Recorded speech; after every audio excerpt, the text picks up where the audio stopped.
All right, buckle up, boils and ghouls, because today we're diving head first into the spooky, the spectral, and the downright questionable. My name is DFDF, and we're about to embark on a journey through the top 10 most haunted buildings ever allegedly caught on camera. Now, I'm not saying I believe in ghosts. I mean, come on, a spooky sheet with eye holes? That's just lazy. But some of the footage from these places, well, it's enough to make even a hardened skeptic like me raise an eyebrow, or at least, squint a little in mild confusion. These aren't just your run-of-the-mill creaky old houses. No, these are the major leagues of haunting. We're talking prisons where the inmates never left, hotels with permanent non-paying guests, and asylums where the screams seem to have soaked into the very walls. Each location on this list is infamous for its paranormal activity, backed up by what some people claim is irrefutable video and audio evidence. I think a draft and some clever editing can explain a lot, but hey, who am I to ruin the fun? So grab your security blanket, maybe a flashlight, not because you'll need it, but for the ambience, and get ready. We're going to count down these chilling locations one by one, examining the so-called proof along the way. I'm inviting you to stick around until the very end if you dare. Who knows, maybe one of these clips will be the one to finally convince me, but I wouldn't bet on it. Let's get into the spooky stuff. Kicking off our list at number 10 is a place with more history and dead royals than a particularly grim season of a historical drama, the Tower of London. This place has been standing for nearly 1,000 years, which is a lot of time to accumulate some seriously disgruntled ghosts. It's been a royal palace, a prison, an armory, and the site of more than a few, let's call them forced retirements. The kind that involve an axe. It's basically the world's most fortified and potentially most haunted multi-purpose facility. The most famous resident ghost is probably Anne Boleyn, one of Henry VIII's wives who famously lost her head. People claim to see her wandering around, sometimes carrying her own head under her arm, which is honestly just impressive dedication to the bit. Imagine being so committed to your post-mortem aesthetic. She's often spotted near the Chapel Royal of St. Peter ad Vincula, where she's buried. Security cameras have allegedly captured misty forms and inexplicable light anomalies in that very area, though I'd argue that London fog and a faulty light bulb are also prime suspects. Then there are the two little princes, Edward V and his younger brother Richard, who were famously locked in the tower and then vanished. Poof, gone. Most people assume they were murdered, and their tiny, terrified ghosts are said to haunt the halls, holding hands and wearing white nightgowns. There are reports from guards and visitors alike of hearing children's laughter and crying echoing through the stone corridors. It's creepy, sure, but old buildings make weird noises. That's just like building science. And let's not forget the other spectral randos. You've got Lady Jane Grey, the 9-day queen, seen as a white, wispy figure. There's also a phantom bear, which sounds more like a mascot for a honey-themed cereal than a terrifying apparition. Yet grainy footage from tourist cameras often shows strange shadows darting across the walls of the White Tower or the Bloody Tower. Are these the restless spirits of England's tragic history, or just a trick of the light in a very, very old building? The evidence is always just a little too blurry, a little too open to interpretation. A cold spot could be a draft from a medieval window that's, not exactly airtight.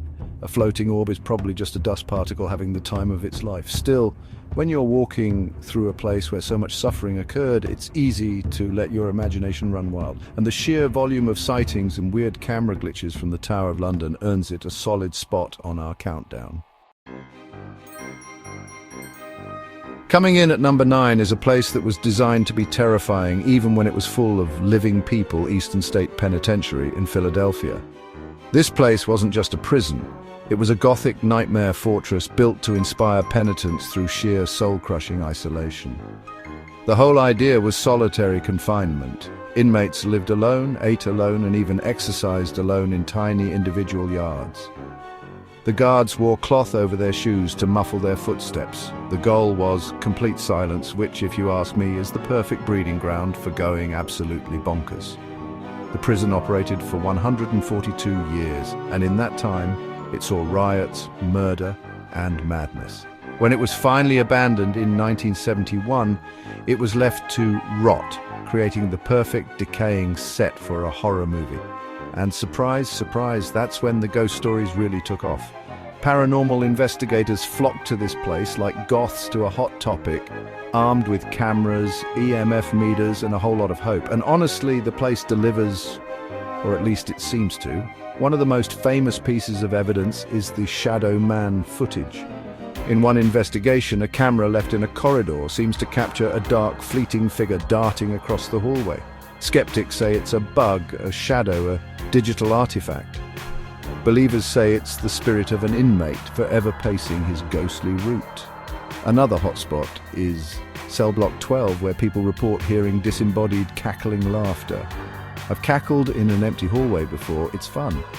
I'm not saying it's not a ghost, but I'm also not saying it wasn't just a very cheerful trespasser. There are also countless EVPs, electronic voice phenomena, captured within the prison's crumbling walls.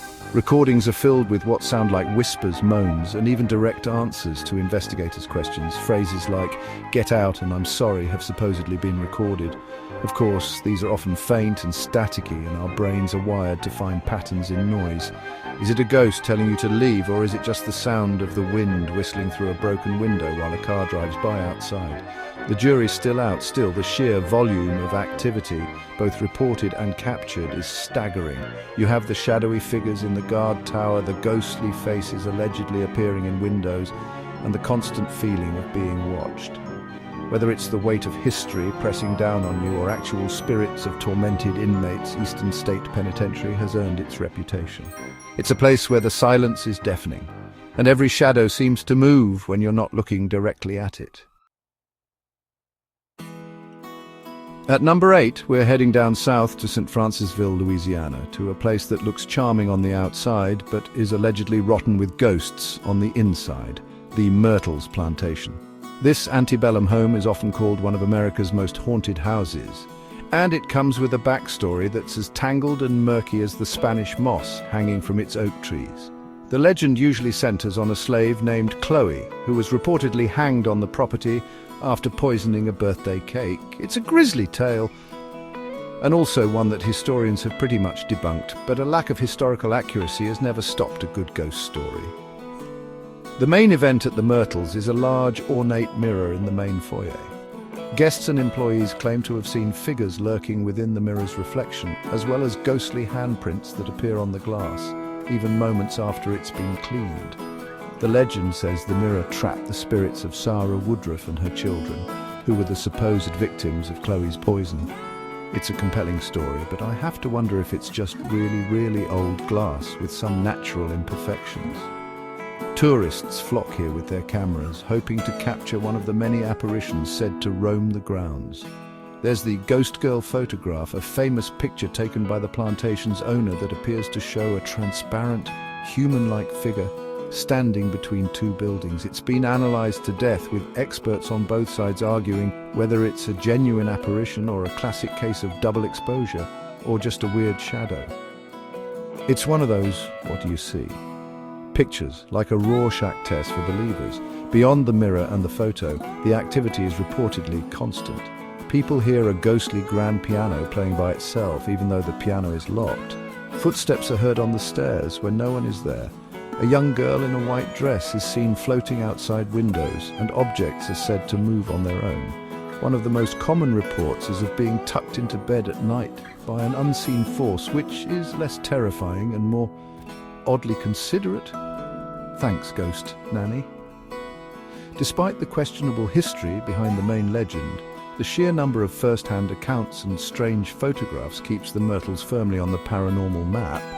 Is it the tragic and likely fabricated story of Chloe that fuels the hauntings, or is it something else entirely? A different, darker history that has seeped into the very foundations of the house. Whatever the cause, something weird is going on at the Myrtles, and people keep catching glimpses of it on camera. For number 7, we're taking a little trip to the Venetian Lagoon in Italy, to an island so notoriously haunted that the Italian government has banned tourists from visiting. This is Poveglia, and its history is, to put it mildly, bleak. This isn't just a haunted building, it's an entire haunted island, a place that has been synonymous with suffering for centuries. If any place has a good reason to be crawling with angry spirits, it's this one. Poveglia's dark tale begins in the Roman era, when it was used to isolate plague victims. Think about that. Thousands of people sent to a tiny island to die, away from everyone else. Later, during the Black Death, the same thing happened, but on a much larger scale. It's said that over 160,000 people died there, their bodies burned in giant pits. The soil of the island is reportedly 50% human ash. You're literally walking on the dead. That's not just spooky, that's a serious public health concern. But wait, it gets worse. In the 1920s, a mental hospital was built on the island. The legend goes that a sadistic doctor performed horrific experiments on his patients. Lobotomies with hammers and chisels, that sort of thing. Eventually, the story says, the doctor was driven mad by the ghosts of the plague victims and threw himself from the hospital's bell tower. Locals claim that on a quiet night you can still hear the bell tolling across the lagoon, even though the bell itself was removed decades ago. Brave or foolish paranormal investigators who have managed to get access to the island have come back with some truly chilling material. Ghost hunting shows have captured footage of doors slamming shut on their own in the decaying asylum. They've recorded EVPs filled with voices screaming in Italian, with one famous recording allegedly capturing a voice saying, "Leave, this is my place. It's direct, it's to the point. I can respect a ghost that doesn't beat around the bush." The island is a paranormal powder keg. You have the plague victims, the asylum patients, the mad doctor. It's a who's who of potential haunters. Investigators report being physically assaulted, pushed and scratched by unseen forces. They feel an overwhelming sense of dread and sorrow the moment they step ashore. Is it the power of suggestion fueled by a horrific history, or is Poveglia Island truly a gateway to hell? A place where the dead do not rest. Given its history, I'm not eager to book a vacation there to find out. Pulling into the number 6 spot is a location that's literally floating the RMS Queen Mary. This retired ocean liner, now a floating hotel in Long Beach, California, had a glamorous life, but it also has a dark side. During her service, she saw at least 49 recorded deaths. A wartime collision that sliced another ship in half, and countless other unrecorded tragedies. Now, in her retirement, she's known as one of the most haunted places on Earth. It's less of a luxury liner and more of a spectral cruise ship. The ship is a maze of long, narrow corridors, echoing engine rooms, and opulent but eerie ballrooms. And apparently, it's crawling with ghosts. One of the most active areas is the engine room, where a 17-year-old sailor was supposedly crushed to death by a watertight door. People report seeing his apparition, dressed in old-fashioned overalls, and sometimes hear unexplained banging and clanging on the infamous Door 13. Video footage from the area is filled with orbs and strange mists, but then again it's an old damp engine room, prime territory for dust and condensation. Then there's the ship's swimming pool. First-class passengers used to swim here, but now it's the domain of several spirits, most famously a little girl named Jackie who allegedly drowned. Visitors leave toys for her, which are sometimes found moved to different spots later. People have captured photos and videos of wet footprints appearing on the deck when no one has been near the water. They also hear the sounds of splashing and a little girl giggling or calling for her mummy. It's classic creepy kid stuff, which is always effective. Stateroom B. 340 is so notoriously haunted that the ship stopped renting it out for years. Guests reported everything from the lights and water turning on and off by themselves, to bedsheets being violently ripped off in the middle of the night. It's said to be haunted by the spirit of a man who was murdered there. Though the ship has no official record of such an event, still cameras left in the room have captured objects moving and strange voices on audio recorders. After a renovation, they reopened it for the bravest guests. It's a great marketing gimmick, if nothing else. From the woman in white seen dancing alone in the Queen's salon to the spectral sailors and passengers who still walk the decks, the Queen Mary is a hotbed of paranormal claims. Security cameras constantly pick up shadows moving in empty hallways, and EVPs have captured countless whispers and pleas. Is it the residual energy of thousands of souls who traveled on this grand vessel? Or is it just the creaks and groans of an old ship settling in the water? Either way, it makes for one heck of a ghost tour. Checking in at number 5 is the hotel that inspired one of the most terrifying horror stories of all time. The Stanley Hotel in Estes Park, Colorado. If this place looks familiar, it's because it's the real-life Overlook Hotel from Stephen King's The Shining. King and his wife stayed here for one night in room 217 just as the hotel was closing for the winter. They were the only guests. That night he had a nightmare that became the basis for his novel, and a paranormal legend was born. The hotel was already rumoured to be haunted long before King's visit. The original owners, Freelan and Flora Stanley, are said to have never truly checked out. Mr. Stanley is often seen in the lobby and the billiard room, looking dapper as ever, while his wife, Flora, can sometimes be heard playing the piano in the music room. There's even footage from guests' phones that seems to capture the piano keys moving on their own, playing a phantom tune. It's either Flora or a very clever string-pulling prankster. My money's on the prankster. The most famous room, of course, is 217. This is where a chambermaid named Elizabeth Wilson was caught in a gas explosion in 1911. She survived, but her spirit is said to remain, acting as a sort of spectral housekeeper. Guests in the room report their luggage being unpacked for them, items being moved, and a cold presence getting into bed between unmarried couples. It seems she's a bit of a prude, so if you want your socks folded by a ghost, 217 is the room for you. But the real paranormal party is on the 4th floor. This entire floor used to be the servants' quarters, and it's where children are most often heard. Guests and staff report hearing the sounds of kids running, laughing, and playing in the hallways, even when no children are booked into the hotel. One particular closet in room 401 is said to be a hotspot, with people claiming a ghostly child plays hide-and-seek with them, sometimes touching their hair or clothes. That's a little too interactive for my taste. The Stanley fully embraces its spooky reputation, offering ghost tours and playing the uncut version of Stanley Kubrick's The Shining on a continuous loop on one of its TV channels. Countless photos and videos have been taken here showing supposed apparitions, strange lights and shadowy figures. Is it the power of suggestion from a famous horror movie? Or did Stephen King tap into something that was already there? Either way, the Stanley Hotel provides a 5-star haunting experience. At number 4, we arrive at a location with a truly grim and heartbreaking history. Waverly Hills Sanatorium in Louisville, Kentucky. This place was built to treat tuberculosis patients in the early 20th century, back when the cure was mostly just fresh air and, honestly, a lot of wishful thinking. It's estimated that tens of thousands of people died within these walls, a level of suffering that many believe has permanently stained the building. One of the most infamous features of Waverly Hills is the body chute, a 500-foot tunnel that was used to transport the bodies of the deceased from the hospital to the bottom of the hill, out of sight of the living patients. The idea was to keep morale up, but it's hard to be cheerful when you know there's a corpse highway running underneath you. Investigators have captured countless EVPs in this tunnel, with voices allegedly whispering, "Help me and get out." Thermal cameras have also picked up human-shaped cold spots moving through the darkness. The 5th floor is another paranormal hotspot. This was where the mentally ill TB patients were housed, and it's also where 2 nurses are said to have died. One reportedly hanged herself and the other fell, or was pushed, from a window in room 502. People report seeing apparitions of nurses, feeling sudden drops in temperature, and hearing disembodied screams. It's a deeply unsettling place, even in broad daylight, but Waverly Hills is perhaps most famous for its shadow people. These are dark, humanoid figures that are seen darting down hallways, peeking around corners, and sometimes just standing and watching investigators from the end of a corridor. There is some incredibly compelling video footage from various paranormal teams that appears to show these solid black masses moving with intelligent purpose.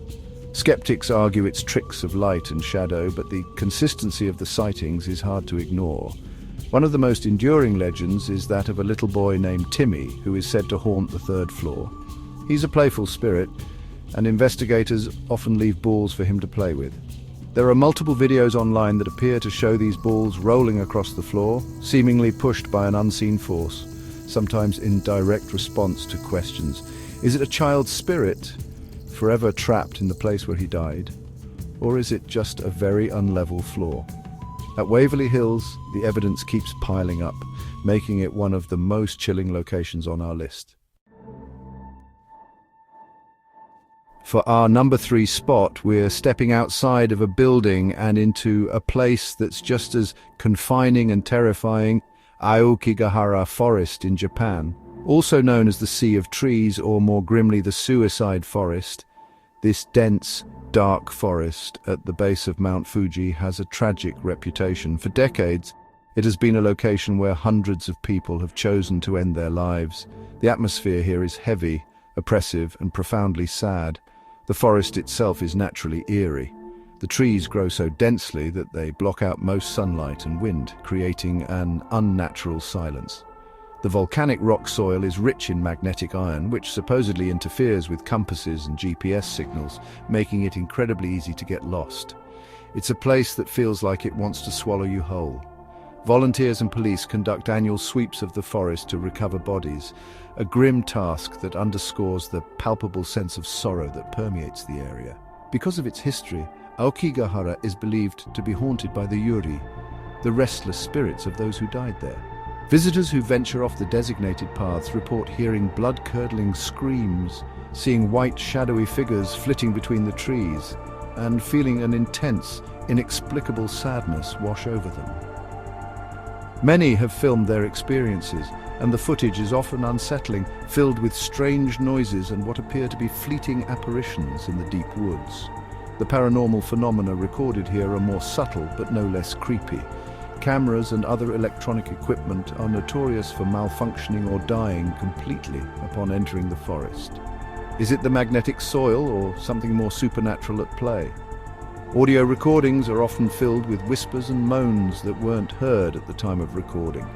The most disturbing videos are those that capture personal belongings left behind, tents, notes, and other remnants of a final journey, which serve as a stark reminder of the forest's tragic purpose. While a forest isn't a building, the sheer density of the trees and the weight of its history create a claustrophobic environment as terrifying as any haunted asylum. It's a place of profound tragedy, and many believe that sorrow has taken on a life of its own. The evidence captured on camera is often subjective. A strange light, a weird noise, but when combined with the undeniable atmosphere of the place, Aokigahara Forest earns its chilling reputation as one of the most haunted locations on the planet. At a terrifying number 2, we have the ancient Ram Inn in Watton-under-Edge, England. Forget your polite sheet-wearing ghosts, this place is allegedly home to something much, much darker. Built in 1145, this inn is one of the oldest in the country, and its history is a laundry list of all things evil and unpleasant. The owner claimed it was built on a pagan burial ground, and that the water streams were diverted, which in the world of spooky lore is like leaving your front door wide open for demons. The stories associated with this inn are the stuff of nightmares. We're talking satanic rituals, child sacrifice, and a whole host of malevolent entities. The most famous spirit is that of a woman who was accused of being a witch and burned at the stake in the 1500s. She supposedly took refuge in one of the rooms before she was captured, and her spirit is said to remain there, now known as the Witch's Room. People who stay in that room report being violently pushed, grabbed, and terrified by a feeling of pure evil. The inn is reportedly home to not just ghosts but also a succubus and an incubus, demonic entities that are said to prey on sleeping guests. The late owner, John Humphreys, who lived there for decades, claimed he was constantly tormented, dragged out of bed, and attacked by these unseen forces. He had the walls lined with photos and videos of strange lights, mists, and what he claimed were demonic faces appearing in the woodwork. He was either the most haunted man in England or a very dedicated storyteller. Paranormal investigators who visit the ancient Ram Inn often leave with more than they bargained for. There is footage of objects being thrown across rooms, doors slamming with incredible force, and furniture moving on its own. EVPs have captured deep, guttural growls and menacing laughter. One famous piece of footage from a ghost hunting show features an investigator being thrown to the ground by an invisible force, an event that was captured on multiple cameras. This isn't a place of gentle, residual hauntings. The activity here is described as intelligent, interactive, and overwhelmingly negative. From the ghost of a murdered little girl named Rosie to a spectral high priestess, the inn is like a clown car of terrifying entities. Whether you believe in demons or not, the sheer volume of violent, aggressive paranormal claims, backed by some truly startling video and audio evidence, makes the ancient Ram Inn one of the most feared and respected locations in the paranormal world. And here we are at number 1, The most haunted building with some of the most compelling footage ever captured, the Trans-Allegheny Lunatic Asylum in western West Virginia. This place is a behemoth of suffering, a massive Gothic stone structure designed to hold 250 patients. It was crammed with over 2,400 by the 1950s. The overcrowding led to horrific conditions. Violence, neglect, and inhumane treatments like ice-pick lobotomies were commonplace. The sheer scale of human misery that occurred here is almost impossible to comprehend. When the asylum finally closed its doors in 1994, it didn't stay quiet for long. It quickly became a mecca for ghost hunters, and the evidence they've collected is nothing short of spine-tingling. The building is so large that different wards are said to have their own unique hauntings. The Civil War section is home to ghostly soldiers, while the medical ward is filled with the spirits of doctors and patients. It's a paranormal smorgasbord, and every dish is terrifying. Some of the most famous evidence comes from the asylum's fourth floor, which housed the most violent and unpredictable patients. There are numerous videos showing what appear to be full-bodied apparitions. One famous clip shows a figure that looks like a nurse walking down the hall and then disappearing. Another captured what looks like a patient peeking out from a room before quickly retreating. These aren't just orbs or mists, they are distinct human-like shapes caught on camera. The star of the asylum's ghostly cast is a little girl named Lily. Her spirit is said to haunt the children's ward, and she loves to play. Like the ghost at Waverley, investigators leave toys and music boxes for her. There is an astonishing amount of footage showing balls rolling on command, REM pods lighting up in response to her name, and music boxes playing on their own. EVPs have captured a little girl's voice, giggling and saying hello. It's both heartbreaking and deeply, deeply creepy, from shadowy figures that follow tour groups down long, dark corridors to disembodied screams that echo from the old lobotomy room. Trans-Allegheny delivers on the fear. The evidence is plentiful, consistent, and often caught on multiple cameras simultaneously, making it harder to dismiss as a simple trick of light. The sheer weight of its tragic history, combined with the staggering amount of video and audio evidence, makes the Trans-Allegheny Lunatic Asylum, in my opinion, the #1 most haunted building ever caught on camera. And there you have it, 10 of the most allegedly haunted locations on the planet, each with its own collection of spooky footage and questionable EVPs. We've seen phantom nurses, shadow people, and a whole lot of dust particles masquerading as orbs, from the tragic history of Waverly Hills to the demonic claims at the ancient Ram Inn. These places are steeped in stories that are guaranteed to give you the chills. The question is, do you believe any of it? Is it proof of the paranormal, or just a collection of creepy coincidences and clever editing? Personally, I'm still firmly in the it's probably the wind camp, but I have to admit some of that footage is pretty compelling. That shadow figure at Eastern State, the ball rolling for Lily at the asylum, it's enough to make you think twice before turning off the lights. But what about you? Has this countdown made you a believer? Or are you a hardened skeptic like me? More importantly, would you be brave enough to spend a night in any of these places? I'd do it, but only for a very large sum of money and a really good snack selection. Let me know your thoughts in the comments below. Which location creeped you out the most? Do you have your own ghost story you're dying to share? I'll be down there, reading them all and probably making fun of the ones that are obviously fake. If you enjoyed our little trip into the terrifying and unexplained, do me a favor and hit that like button. And don't forget to subscribe and ring that notification bell for more chilling countdowns and paranormal ponderings. Stay spooky, folks. Or don't. It's probably all fake anyway.